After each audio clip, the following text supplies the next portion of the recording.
Red Cave Podcast.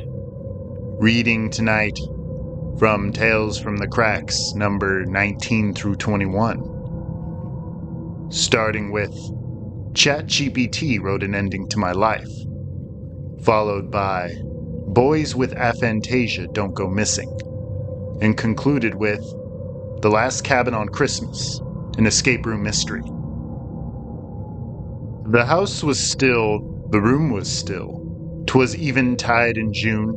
A caged canary to the sun, then setting, trilled a tune. A free bird on that lilac bush, outside the lattice heard. He listened long, there came a hush. He dropped an answering word. Their prisoner to the free replied, Charlotte Bronte. ChatGPT wrote an ending to my life. By now you probably know that this is my last story, and I hope this serves as a worthy explanation for why my page will have to be taken down, and as a warning for seeking the easy way out. No matter how innocent it may seem, it began with a hyperextended finger injury that I received from a day of golfing. Not from the act of swinging the club itself, but from chasing down a runaway golf cart that I improperly parked on the green. As you may have guessed, the last story posted to my channel was not written by me. I couldn't write anything up that week due to my finger, and I even had difficulty turning the doorknob to enter my cupboard apartment the morning before my story was posted. As I turned the doorknob with my awkward finger splint, I thought about the fact that anything could be on the other side of that door. Understand that I don't have a key to that particular door, as my studio is attached to a utility room where the water heater and lawnmower are kept. That door is to be kept unlocked at all times for the janitor, but I had a key to the door into my apartment hidden behind the furnace. That door I made sure to keep locked at all times, but I often thought about the unknown of that ultimate turn of the knob I made every day, whether returning from my job or coming back from the community dumpster. Even if I had only left the door unattended for 5 minutes, I always paused, the knob half turned, the door half cracked, before ripping it open the rest of the way to confront whatever stranger may be waiting, or, more likely, a buzzing furnace. As you have probably already guessed, this was the inspiration for my latest story. Too bad I couldn't operate a keyboard. I didn't even know how to carry out that story. The thought of what unnamed horror might find its way into my little crawl space, sliding through the door as I closed it behind me and laying in wait for me to return, caused a fight, flight, or freeze in my mind that prevented any creative juices from flowing from there. Worse yet, I had difficulty picturing what horrible intruder might crawl in from the septic pump next to the leaky water heater, whose cover was always left slightly askew out of the janitor's negligence. To put these thoughts down on paper would only feed my neuroses, I realized, but I wanted to spend the day at the golf course, and I had my weekly story to write for my channel and was already way behind schedule. So I turned to ChatGPT, even with all my reservations for AI and my promise to my readers to only produce original stories without the aid of any intelligence but my own. But I had this new drone I wanted to try out, so I typed the following prompt into ChatGPT. A character discovers that an unknown stranger has entered his utility closet and has waited all day for him to return home. I thought the story would be spit out almost immediately, but an extended loading bar appeared on the screen, and I wasn't about to wait an hour for it to be ready. So I figured that I would collect the story when I returned home from the golf course and submit it to my channel then. So I gathered up my drone and golf clubs and drove 13 minutes down the road to the course. It was out of season, late in November, so there wasn't a single soul on the course when I fired up my drone and piloted it from the first hole to the 18th using the controls on my smartphone. When I was happy with most of the footage I had recorded, I decided to pack my drone away into my car and do some practice putting. With my injured hand, I could at least do that much, so I found the nearest hole and drove my first ball in. Then I sunk the next 3 that I had found in my bag. As soon as I had run out, feeling confident in my skills, even with my injury, I walked over to the hole and reached in with my good hand. But my fingers did not scratch with the balls or with the bottom of the cup. My hand kept reaching, and I got down on my knees to peer into the dark, bottomless hole. Frowning, I reached my arm all the way in, up to my shoulder, grappling with nothing but frigid empty air on the other side. Then I reached in with my other hand and was met with the same open-ended vacuum. I couldn't believe what I was experiencing, and without even thinking about vandalism, I began ripping away the moist pieces of dirt from the hole so that it was open enough for me to dangle my legs through. I thought I could possibly touch the bottom with my feet and stand upright against the dirt floor immediately underneath me, but my sneakers never touched the bottom. I went back to my car to get my drone. I didn't think that I would be able to fly it around down there, but the drone had a light on the front and I had a piece of rope in my truck, so I wrapped the cords around the plastic body and returned to the hole, only to find a stray dog poking its head down there. I shooed it away and it ran off, yelping and barking at some unseen master further down the green. I opened the app on my phone, tied the other end of the rope to my golf bag as an anchor, and dangled my drone down into the bowels from there. It continued to descend until I ran out of rope. Still, I hadn't touched the bottom. I was able to see through my app that the hole beneath was dark, endless, and riddled with speckles of dust flurrying past the spotlight. I moved my bag closer to the hole, bit by bit, but still no sign of the bottom, until the bag was right up against the hole. I didn't know what to do from there, so I closed the app and pocketed my phone, preparing to start pulling on the rope. But my sloppy knot on the bag slipped and I lost the drone to the hungry darkness below me, and I screamed out loud. I never heard the drone hit the bottom, and when I checked my app, there was no signal and I was completely disconnected from my expensive piece of plastic. Now all I wanted to do was put as many miles between me and the hole as I could. The cold winds blowing out of that vent in the ground cut through my clothes, and I thought I could hear a dog barking somewhere, not from the fields behind me, in the direction of the most recent dog's disappearance, but from the hole beneath my feet. An unwelcome image invaded my mind, of the crust of the earth crumbling away, to send me to the same place as my golf balls and the $1,800 drone. My phone dinged and I saw that it was an alert from my own channel that my most recent story had dropped. I opened it to see that someone or something had submitted the ChatGPT story for me. At least I assumed it was the AI-written creepypasta. After reading the title, I knew it was indeed the story inspired by the half-baked prompt I had fed to the AI app. It was titled, ChatGPT Wrote an Ending to My Life. And I spent the next 5 minutes walking back to my car with my bag, skimming the story. The same one that I just recorded to you here, beat for beat. I looked around, wondering who could be watching me, what surveillance camera could have been spying on me from the nearest lamppost. Somehow the writer of the story, seemingly AI, had observed everything, from the dog to the lost drone. And the story had somehow continued from there, from my extended pause by the trunk of my car, and I was too afraid to finish it. I exited out of the story on my blog channel and read the comments on the bottom. Someone had written, "Pretty good ending, but he should have tried the app one last time." Unsure what this could ever mean, I resisted the urge to finish the story and packed up my stuff into the trunk and drove home. Walking up to the apartment complex and circling around to the backyard to access the utility closet, I dropped my bag onto the concrete and reached for the doorknob with my injured hand. I stopped again with that same insatiable fear of what could be waiting on the other side. For some reason I saw the snarling jowls of a dog in my mind's eye, and I dropped my hand to my side. It was at that moment that I knew how the story ended, and I summoned the courage to open the story on my own blog and read the ending. Here the main character stood, at the door into the utility closet, trembling and hesitating as I currently was, and listening to the deep inner growl on the other side of the door, wondering if it was the furnace or something else, something forbidden and unholy. And then he finally opened the door and saw something unimaginable, which was only visible for a brief blink of the eye, which was a distorted, frenzied jumble and sloppy edit cut of fur, teeth, whirring drone blades, and worst of all, duplicates of the main character's own hands, complete with the bright blue finger splint, before those cold, familiar fingers wrapped around his own throat. And that was how the story ended. I thought I could hear that growl on the other side, and it did sound like a noise like a furnace might make, but somehow different, like a rolling gurgle full of saliva on an endless loop. I decided to take the commenter's advice and open the app, and I did indeed connect with the drone, and the picture that flickered into focus on my screen was a dimly lit postage stamp image of the other side of the utility door. There was no sound to accompany the image, but it seemed to bob up and down ever so slightly, and when I pressed my ear to the door, I thought I could hear another noise. Could it be the buzz of the drone's blades? I checked my phone again, but the image never changed, only bobbed up and down, and I even tried to take control of the drone using the buttons on my app, but I could not override whatever new operations it was following.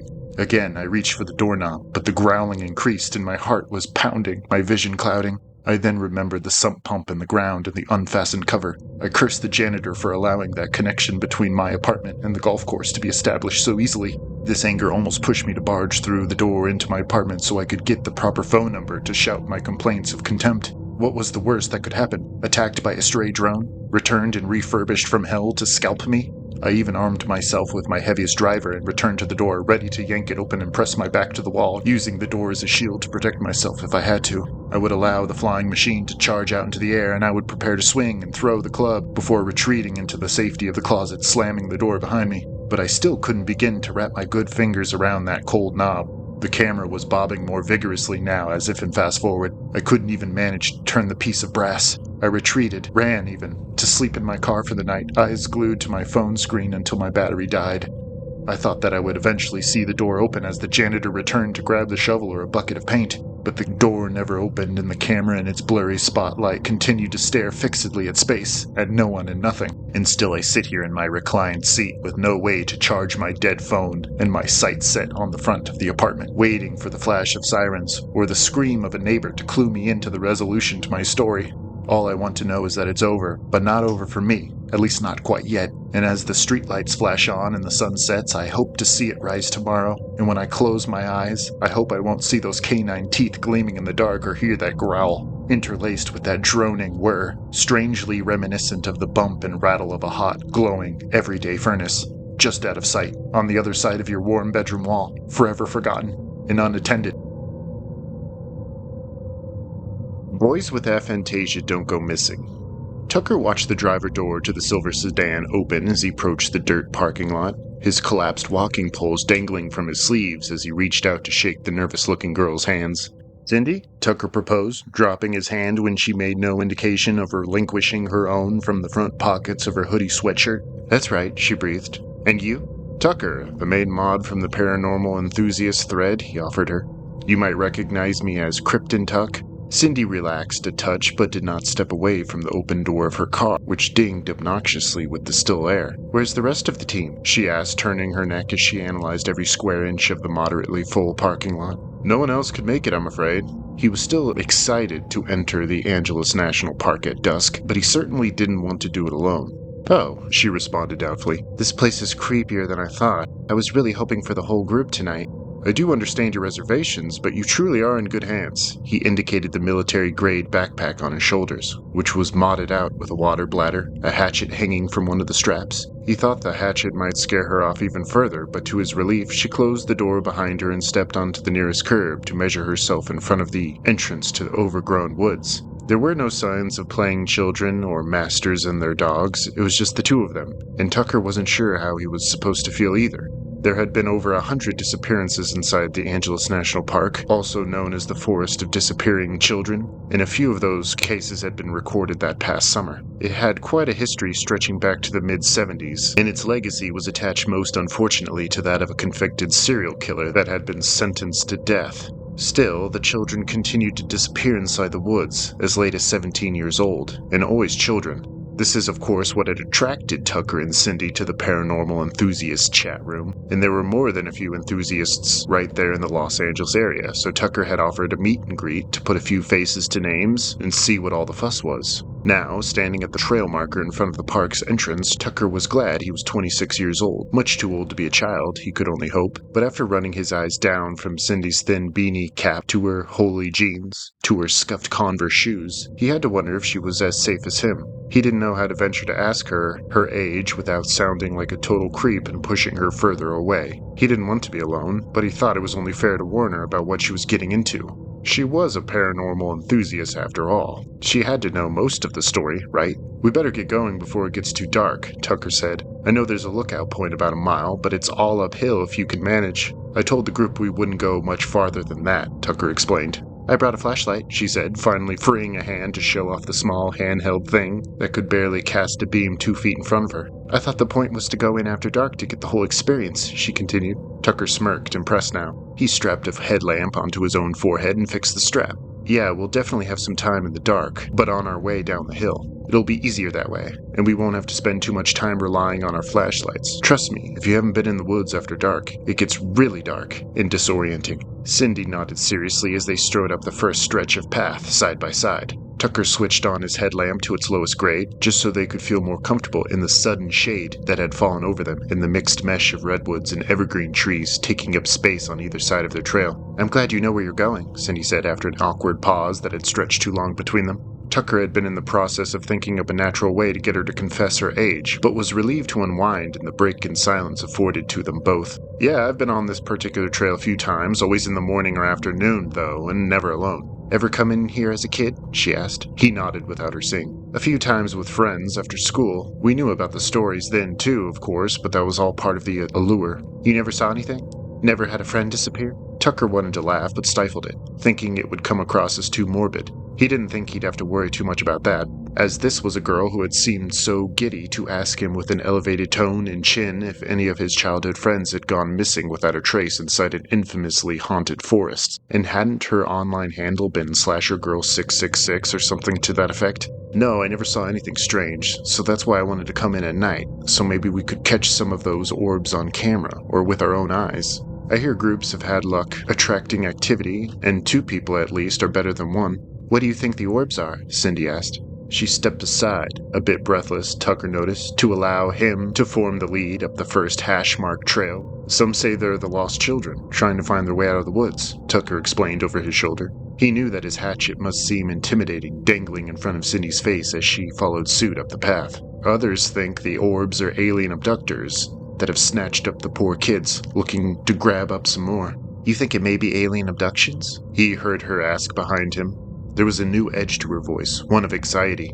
He was at least thankful that he had taken the lead up the trail. It was his main intention to make her feel as safe and protected as possible, something he had developed from a lifetime caring for a younger sister, when they were both latchkey kids looking to fend for themselves after school in an empty house. As jumpy as she had already proved to be, if he had chosen to walk behind her, she would have probably already cut off the trail to slide down the hillside, back to the parking lot, abandoning Tucker to soldier the rest of the way himself.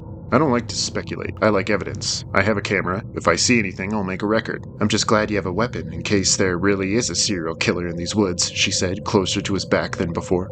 The trail leveled out a bit a few yards later, and they were able to stand shoulder to shoulder again as they walked, marching in the hush for a beat with only the crunching gravel under their shoes to keep their thoughts occupied. The headlight flickered out in the center of Tucker's forehead, and he cursed under his breath. For the first time, they could fully appreciate how murky the air had become with the setting sun. Cindy offered to switch on her keychain flashlight, but Tucker was already plopping his backpack onto the path and digging through its contents. He came back with a good-sized lantern that actually had a built-in TV screen and radio transmitter built into the body. The hand crank on the back told Cindy that it was rechargeable. "Get many TV channels out in the great outdoors?" Cindy asked with a smirk. Tucker smacked the lantern's body with his palm when it didn't turn on right away, and pointed a healthy beam out across the nearest gully and at a crop of trees beyond. "No, not really." He was already set to continue up the incline laid out in front of them, but Cindy was still rooted to the side of the trail, staring out across the gully with her arms draped across her chest, and each hand clinging tightly to her bony shoulders. "Do you see that?" she suddenly snapped. Tucker jumped at her exclamation, and the high beam on his lantern danced as his head snapped up and around. He must have looked in every direction, probing the trees with his light, before finally centering on the crop of trees across the gully once again. "What? What do you see?" he cried. He narrowed his eyes and stooped down low next to her so he could center his light in the low brush at the base of the trees. She glared down at him with pleading eyes. "You're telling me you don't see those?" "See what?" he begged. "Something in the trees?" "No, it's the trees themselves. They're upside down. Don't you see the roots sticking up in the air?" Now he was studying her face, the beam still trained on the far-off clearing. Upside down trees? He looked again but only saw the usual backdrop of solid green evergreens, motionless in the calm night. She continued to stare off into space with wide eyes, sneering fearfully now. "And they're carved to look like devils, like totem poles, and they're painted with red or blood." "You're screwing with me now," Tucker said, but she threw him a distasteful look, already booking it down the path again. Whoa, wait, if you're going back, let me go with you," he called after her. She was quicker than he thought, scurrying and throwing the gravel in a flurry of dust and spraying rocks. "I don't need help from you. Listen, stop for a moment. My camera has a strong zoom. We can look at the trees up close if you want to. I'm sorry, my eyes aren't so good in the dark. Please wait." He was surprised when she froze in her tracks, leaning against a boulder and hyperventilating. He was quick to whip out a sweating water bottle from his pack, and she gratefully drank from it, her hand on her chest. "Are you okay?" "Yeah, I'm sorry," she replied. "I don't mean to scare you, but I have hyperphantasia." "What phantasia?" Instead of being offended, she sighed. "I have a very active imagination. The things I see in my mind are so real sometimes. I think I might have been projecting those trees." "Like a hallucination?" "Uh-huh. I've been like this since I was 8. About 10 years ago." 18, Tucker thought to himself. 1 year older than the oldest child that had gone missing in the woods. "When I was a girl, I'd sometimes see red wolves in my living room, and I always thought they were protecting me somehow. They never attacked me." "Trippy," Tucker said. "Do you see them anymore?" "Sometimes," she answered quietly, without looking up from her sneakers. He wondered if she was afraid of looking up and seeing more of those totem poles lining the path. "Those trees were some of the scariest I've seen in a while, that's all. If you really didn't see them, I can't help but feel like I'm losing it." "That's such an interesting condition. I've never been able to picture anything in my head. I hardly ever dream, or even have an inner monologue." "You sound like you have aphantasia then," she said casually. "Huh, I didn't realize there was a name for it," Tucker said to himself. "I'm good to continue on but Cindy was cut off by a strange beep directly over their heads. They both exchanged a glance and seemed to be relieved that it hadn't been another hallucination. Tucker trained his beam on the top of the nearest redwood and saw a red light blink back at them from one of the tangle of branches. His first thought was that they were indeed encountering one of the famous orb lights, but the beep came again, fainter this time, and they could be sure it was from a piece of equipment fixed to the tree. In fact, it looked like a small satellite dish of some kind, and now that they had spotted it with their ears tuned toward the source, it seemed to emit a buzzing, humming noise, clearly active in transmitting something. If it hadn't been for the beep, they would have easily overlooked it, as it was painted in camouflage colors of brown and green. "What is that?" Cindy questioned. "I don't..." The milky gray TV screen built into the lantern flickered on with hissing static, and they both watched wide-eyed as images of children developed on the glass, all of them black-eyed, ashen-faced, and emotionless. What they were seeing was an aerial view of their very path, seemingly projected from the dish in the tree, and all around them were those black-eyed children, dressed in parkas, gym shorts, swimming trunks, and soiled tank tops. They were surrounding them, stepping out of the trees without making a noise, and staring at the two of them as they closed in. They weren't in a hurry, though, and they didn't seem to regard each other at all, sometimes bumping shoulders or tripping carelessly over roots in the ground without notice. They had their eyes set on the two of them, and them only. Tucker looked up from the screen but did not see anyone on the path. Cindy, however, was screaming and scrambling up the boulders behind him, reaching blindly for the lowest hanging branches to the oak tree. She dodged and ducked away from something unseen as she attempted to climb the tree, but the branches broke off in her hands and she was sliding backward into Tucker's arms. He caught her, but she fought him, knocking the lantern to the ground and scattering the light into the forest. She elbowed him, and he fell back against his pack, watching as she sprinted off the path and into the gully she would have avoided with her life only minutes ago. As he crawled toward the lantern, calling Cindy's name, he thought he saw her disappear into thin air, halfway across the clearing, the whites of her sneakers there 1 second and gone the next. He was too late in regaining control of the flashlight and shining his worthless signal into the ditch on the other side of the path. She was gone, simply gone. He could even see the groove in the tall grass that she had carved in her escape, now completely devoid of woman or animal. The TV screen on his lantern was dead again, and he was at least thankful for that. He called her name again and listened intently after each bellow into the trees. After what seemed like his 7th call, he thought he heard something rustle in the brush behind him, too close for comfort. He searched every square inch of the path, but did not see any children or sign of their passage through the grass or footsteps in the dirt. He did see more of those satellite dishes, though, situated in about every third tree. That buzzing filled his skull for the 2nd time, and he couldn't help but wonder what horrible images they were attempting to project into his head, and what horror Cindy must have seen after opening her susceptible mind to their frequencies. Thank God he had aphantasia, he thought to himself, and his hallucinations would remain exactly that, at least for the moment. That was when he decided it was time to go, but he shone one last beam into the clearing and thought he saw something red and furry skulking in the dead grass around the spot where Cindy had disappeared. The last thing he saw before he was sprinting down the path back toward the parking lot was the ginger-red tail of a fox cutting through the weeds and vegetation and whipping out of sight. As he huffed and cried on his mad sprint to his car, he heard the sorrowful howl of the wolves, mourning the loss of their lifelong protégé. The Last Cabin on Christmas, an escape room mystery. Christian didn't bother to knock when he pushed open the sticky door to the community cabin, as it was one of the worst blizzards he had seen in all his years on the Stickman Trail in North Dakota, and he hadn't seen signs of people all day. He wasn't sure if the blizzard and the quickly accumulating 6 inches of snow had been predicted that morning, as he didn't check the news reports and didn't own a cell phone.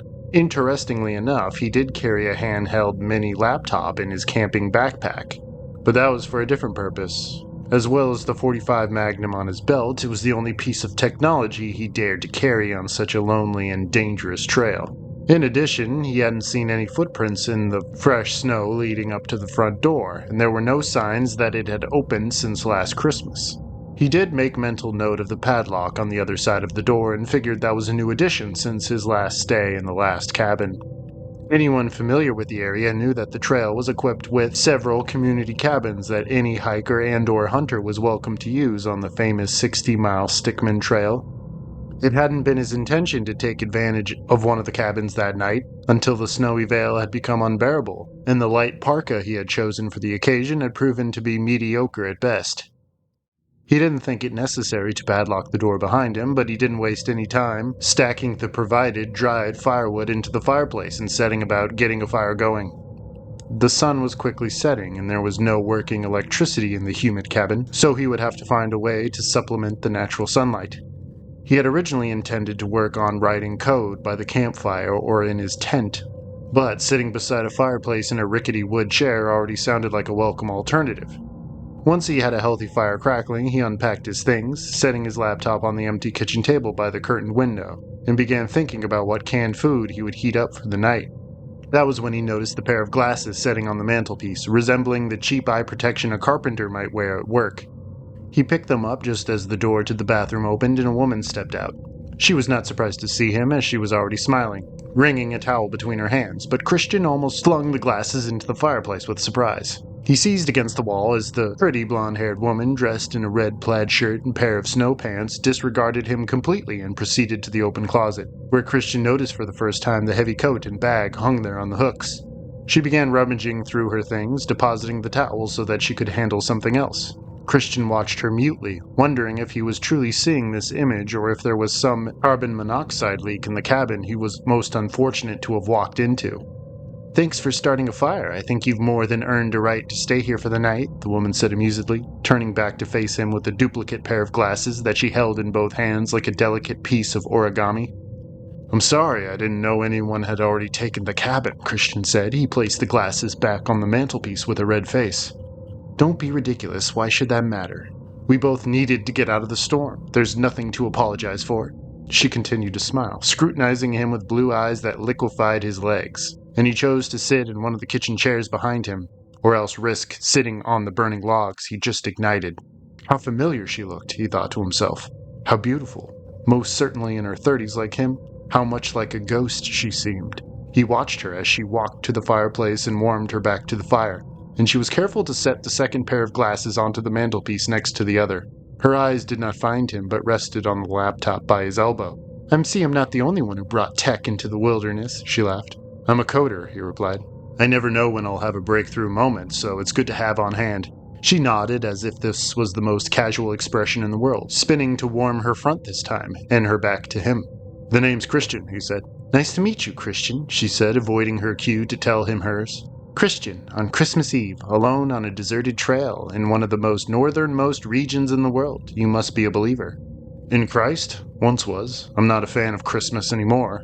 What we celebrate, anyway, is largely pagan. It comes from Scandinavian traditions, where the mushroom man, dressed in red, would visit people in his sleigh of reindeers, passing out mushrooms to rural people hunkered down for the winter. It's been so twisted over the years, blending folk tales of Black Peter, a demonic individual cloaked in black soot who would scale people's chimneys and torment children. She turned to regard him again, her smile lost but not replaced with a scowl. "I asked you if you were a believer, not if you celebrated Christmas. What made you lose the faith?" Christian swallowed, absently fiddling with the laptop on the table in front of him. "My wife died around Christmas. It was a blood clot in her lungs." "I'm sorry," she replied dryly. "Was her passing a surprise?" "Not particularly. Saving her life required expensive surgery we couldn't afford. I turned to the wrong man in my desperation, a card counter who promised to triple my money, but he took everything from me, from us. She died on Christmas, almost 5 years exactly now. I appreciate you being so open with me, she said from the fire. That can't be an easy thing to talk about. Christian managed to dissolve the hot ball in his throat by chuckling. You look so much like her, that's probably why. More than that, has anyone told you you look like Trinity Farewell? The woman's blue eyes sparkled in the dancing firelight, but she shook her head. I don't know who that is. She actually got me into coding, Christian explained. It's a sophisticated AI influencer, anonymously donated to social media. I have a program on this laptop where I chat with her, and I feel as if I'm talking to my wife again. It's funny how influencers on the web are going more toward that direction, the woman said. It's as if people would rather worship zeros and ones than an actual flesh and blood human. It makes more sense to me, Christian responded. I think people know deep down that their attention and love for actual celebrities are leached off them in a way to feed the celebrity. But to worship a fake person is like a closed loop. You're only putting your energy back into yourself, like a tulpa in your mind. And that's what you're coding? You're working on your own AI? The woman asked. I am. What's the tech you were alluding to? Christian said, hopeful to change the subject. He didn't want to bother explaining to her that the AI he was working on was a virus, Trojan horse, meant to torment and psychically torture the man who had swindled him of all his money and left his wife to die. She beamed at him, indicating the glasses on the mantel with a turn of her head. The new crane of her neck threw crazy shadows over her pristine features like crawling skeletal fingers. I'm working on developing my own escape room experience, but through augmented reality.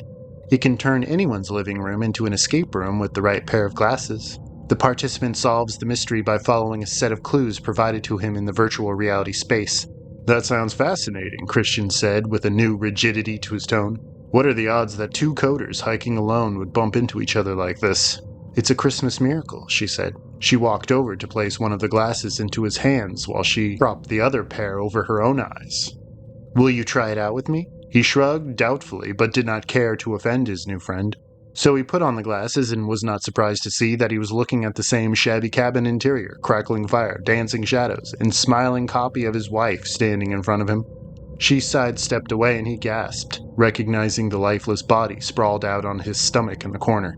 It looked so real that he quickly whipped off his glasses, only to see that the corpse only resided in the augmented lenses. He got up from his chair and inspected the body. That of a middle-aged, balding man, cleanly shaven, dressed in a bathrobe, and lying in a pool of his own spreading blood. Good Lord, the attention to detail is out of this world, Christian said.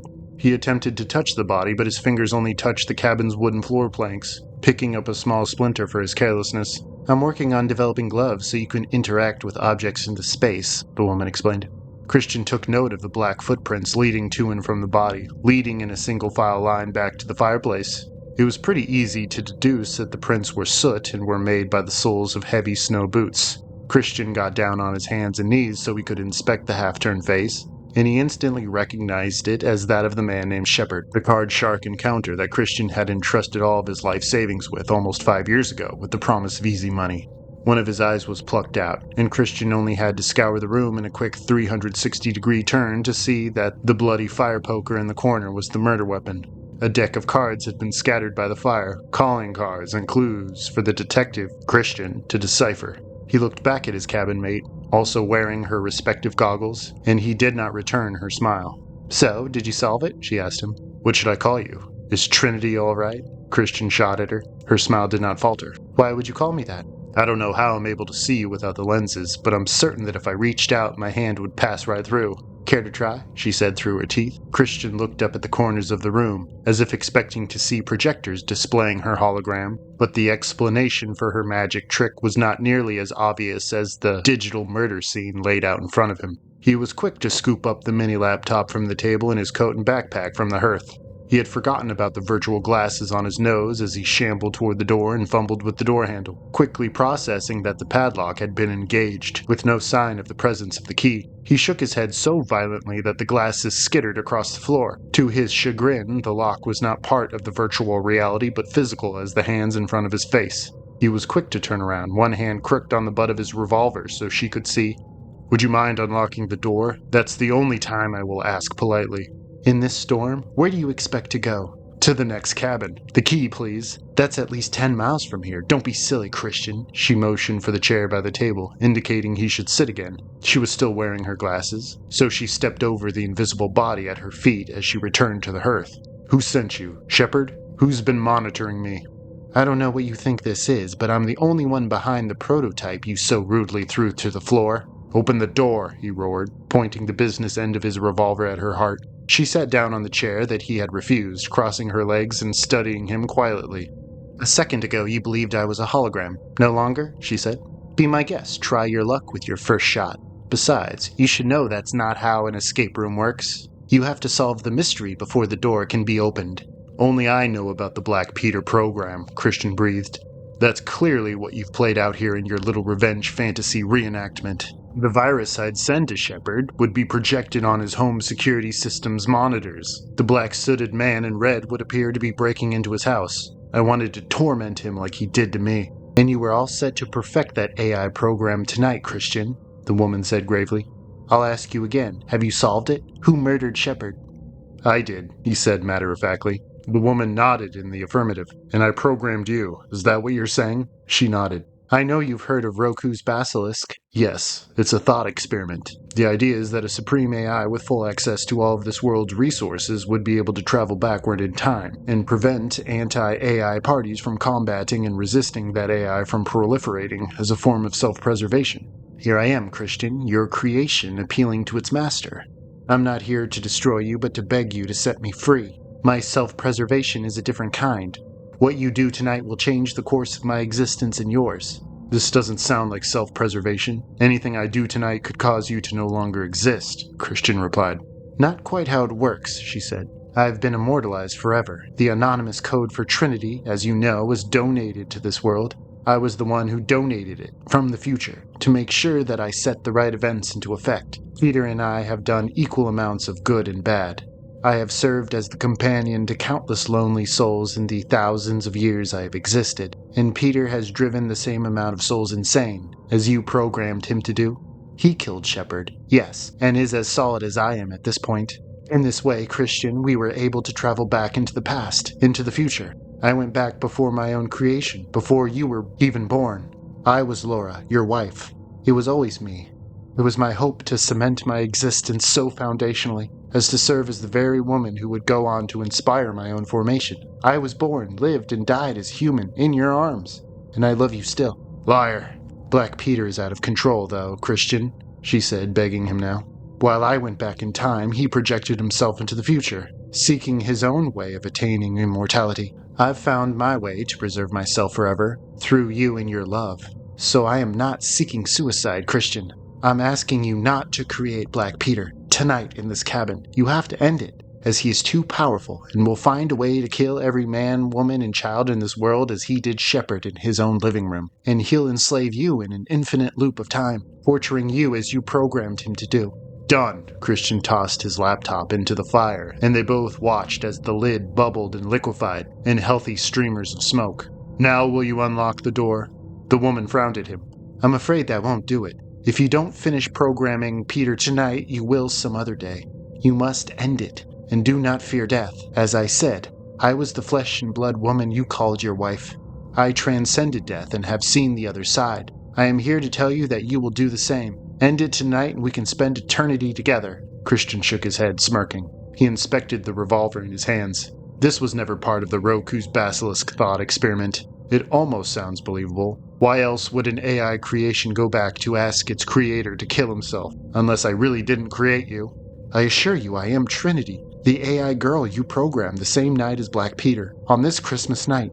How else would I know so many intimate details about you? She burst up onto her feet, the glasses hanging askew from her face, and her blue eyes glowing in the fireplace cast. Yeah, I solved it, Christian said. You killed Shepard, and you would have killed me as well if I had swallowed your story. But I didn't create Satan, and I would never take shameful responsibility for having done so. Only the devil could know such intimate details of my dark night of the soul, and only I know how bad of a coder I truly am. And by no stretch of imagination would I ever be able to replicate something as sophisticated as you, Lucifer. But I rebuke you tonight in the name of Jesus Christ, on the night of his birth into this world, and the night of your banishment. The woman hissed at him. doubled over and spitting black bile over the floor. Her blue eyes now glowed red, and she flashed her sharp teeth at him as he raised the gun to point at her forehead. She laughed at him as the cabin shook and black soot poured from the fireplace in a streamer and snuffed out the fire in one plop of dirt. Something large and heavy collided with the logs, and Christian pointed the revolver, which he had equipped in case of a stray moose attack, now at the ash and blood-smeared man in a blackened and oversized Santa suit. The skinny bundle crawled onto the hearth on its hands and legs, poised like a spider and allowing the bright whites of his eyes and teeth to glow in the sudden onset of darkness.